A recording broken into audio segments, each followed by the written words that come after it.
नमस्कार, मैं महेंद्र निम्ब्रैंड स्वागत करता हूं आप सबका हमारे YouTube चैनल सुविचार और फनी जोक्स में। आज का वीडियो शुरू करते हैं।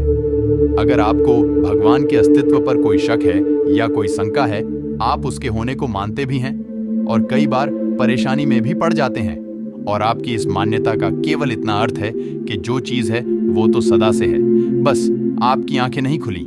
ये अस्तित्व तो अनंत काल से बनता है और बिगड़ता है। संसार की रचना कई बार हो चुकी है और ये कई बार नष्ट भी हो चुका है। तुम्हारे परमात्मा के मानने से या उसके अस्तित्व पर उंगली उठाने से उस परमात्मा को कोई फर्क नहीं पड़ेगा, क्योंकि तुम्हारी अवधि ही कितनी है, तुम्हें संसार में आए हुए समय ही कितना हुआ है। अभी तो तुम नए नए पैदा हुए हो, अभी तुमने जाना ही क्या है। अभी तो तुम्हारे लिए संसार के लाखों करोड़ों सवाल हैं जिन्हें तुम जान नहीं पाए हो और कभी जान भी नहीं पाओगे, क्योंकि आप जितना जानते हो या आगे जितना जानोगे वो अपनी इस बुद्धि के जरिए जानोगे।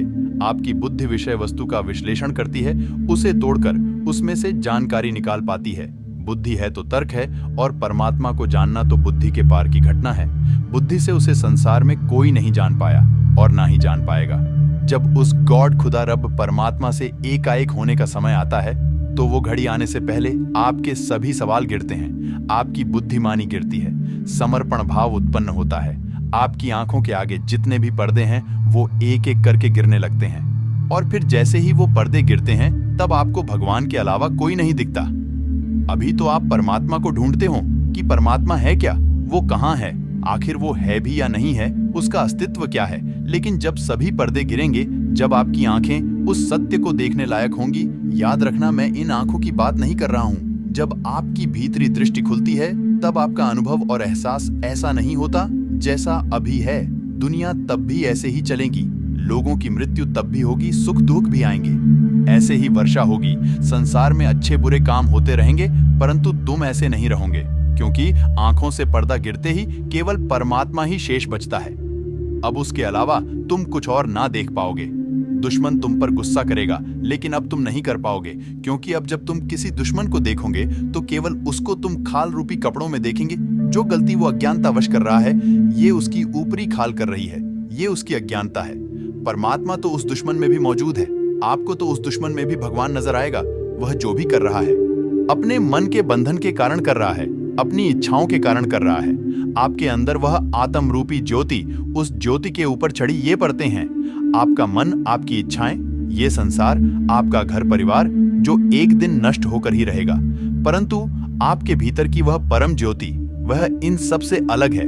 आपको वह दिखेगी, और जब वह दिखेगी तो यही उस गॉड खुदा रब परमात्मा का प्रमाण है। और कभी भगवान को खुद के होने का प्रमाण देने की जरूरत नहीं है, क्योंकि अगर परमात्मा अपने आप के होने का प्रमाण आपको देता है तो आप हो क्या, एक साधारण इंसान। साधारण इंसान की समझ ही कितनी है। क्या ईश्वर गॉड खुदा रब परमात्मा तुम्हारे सत्र पर आकर तुम्हें प्रमाण देगा? नहीं। अगर परमात्मा उसके होने का सबूत तुम्हें दे भी दे तो तुम क्या करोगे? इससे हो क्या जाएगा? क्या तुम दुनिया को बदल सकते हो? नहीं। अरबों खरबों ब्रह्मांड, अनेकों दुनिया में विभिन्न प्रकार का जीवन, विभिन्न प्रकार की सभ्यताएं, तुमसे हजारों गुना उन्नत सभ्यताएं। तुम आखिर हो ही क्या? मनुष्य होना कोई बहुत बड़ी बात नहीं है, मनुष्य से ऊपर भी योनि है, किंतु खुद को ही सर्वश्रेष्ठ मानना, ये तुम्हारी अज्ञानता है। ऐसा बहुत कुछ है जो तुमने नहीं जाना। तुम उसे तभी जान पाओगे जब अपना पूर्ण मिटाव कर पाओगे। जब तक पूर्ण मिटाव नहीं होगा, परमात्मा प्रकट नहीं होगा, और जब तुम्हारा ही पूर्ण मिटाव हो जाएगा तो परमात्मा को जानेगा कौन? जानने वाला तो मिट गया, अर्थात तुम खुद ही परमात्मा हो जाओगे। एक सांसारिक व्यक्ति जो इस जगत से जुड़ा हुआ है, उसके लिए केवल ये जगत ही सत्य है और उसका ये शरीर ही सत्य है। तब ऐसा व्यक्ति परमात्मा को कभी स्वीकार नहीं कर पाता। वो मान ही नहीं पाता कि ईश्वर गॉड खुदा रब परमात्मा जैसी कोई चीज है।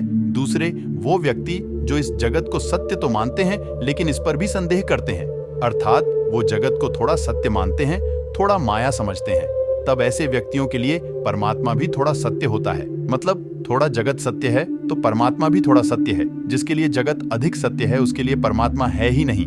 और जिसने इस जगत को ही माया जान लिया, इस माया का अनुभव कर लिया, वैसी ही उस महान व्यक्ति के लिए ये माया रूपी जगत नष्ट हो जाता है और वह उस परम सत्य में विश्राम करता है।